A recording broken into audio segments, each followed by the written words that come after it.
It's time for Around the Ozarks Wake Up Weather, sponsored by Scooters Coffee and Rescue Towing. Here's your host, meteorologist Abby Dyer. Good morning, everybody. Welcome to your Wednesday. It's January 10th, and holy cow, it is cold outside this morning. We have temperatures in the teens in spots and low 20s elsewhere. Put a northwest wind on top of that, gusting to 30 today. And wind chill values are down in the low single digits. So you need all the winter gear today. The good news that I have for you is that there's no active precipitation that's going to fall today. Doesn't mean there won't still be some slick spots on the roads. However, some refreezing happening on some of those side roads. You know, the slushy snow that was just kind of watery yesterday. Well, it has the potential to become ice on the roadways overnight when temperatures are this cold. So I want you to use caution early this morning because we could be dealing with some slick spots on the roads. Definitely. That's a headline for us this morning. Slow it down, plan a few extra minutes. But today is a day that we kind of dig out of the deep freeze. However, it's not going to be very warm this afternoon. I have highs in the mid 40s for afternoon numbers.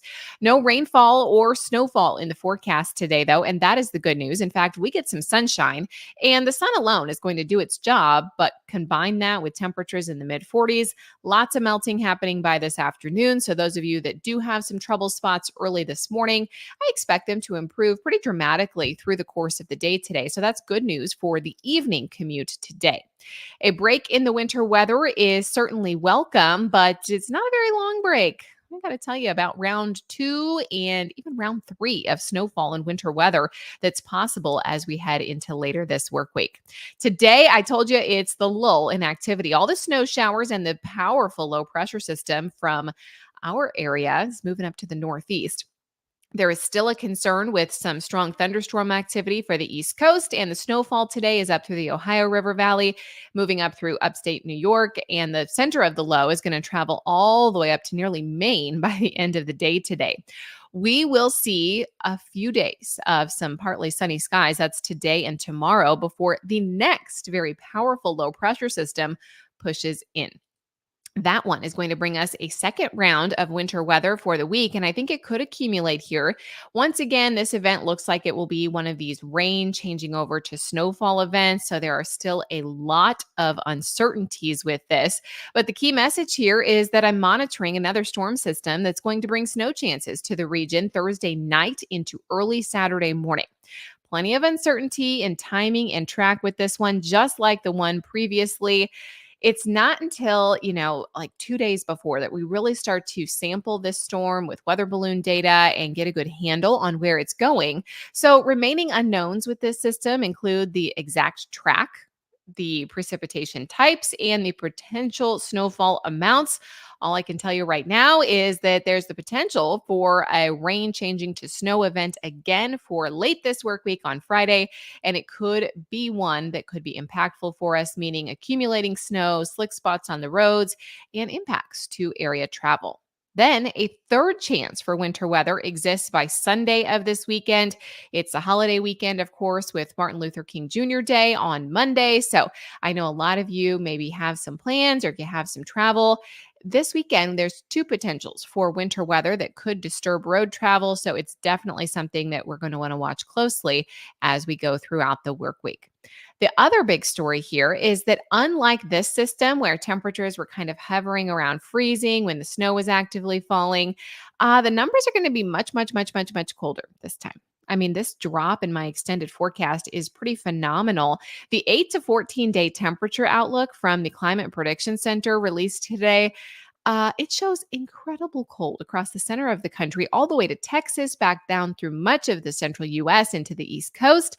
Well below normal temperatures are expected, and we start to feel the effects of that here in the Ozarks as we head into late this week.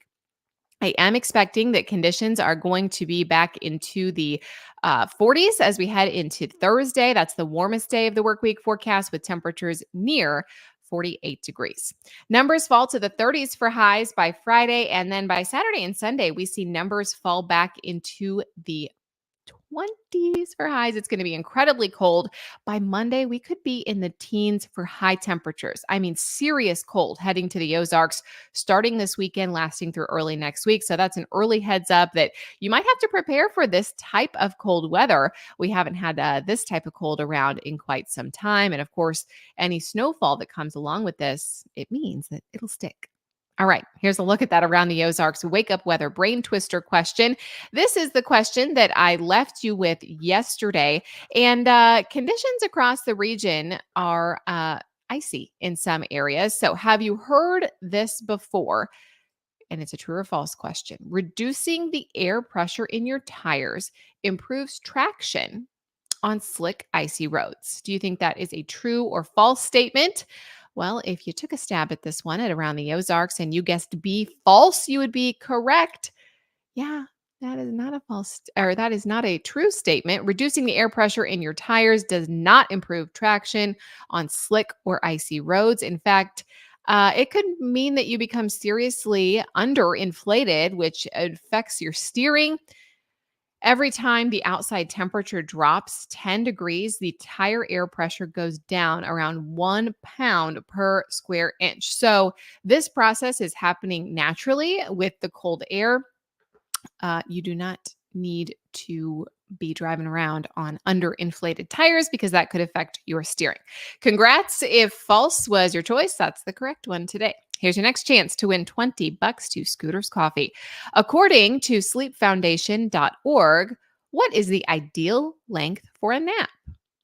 Do you think it is A, 5 to 10 minutes, B, 10 to 15 minutes, C, 10 to 20 minutes, or D, at least 30 minutes? And of course, this is for an adult. 5 to 10, 10 to 15, 10 to 20, or at least 30. Let me know your guess. You can do that over at aroundtheozarks.com. I will have the answer for you early tomorrow morning. And we will talk more about rounds 2 and 3 of winter weather heading our direction. Also, don't forget, all week long, we are having this giveaway. You can win tickets to the Kansas City Chiefs wild card game. You can do that over at Around the Ozarks. So head on over to the website for your forecast, enter the brain twister question, and while you're there, win tickets to the Kansas City Chiefs wild card game. This giveaway sponsored by Smouse Brothers Foundation Repair and Waterproofing. Thanks so much for listening this morning to Around the Ozarks Wake Up Weather. I'm meteorologist Abby Dyer, and I will chat with you again early tomorrow morning.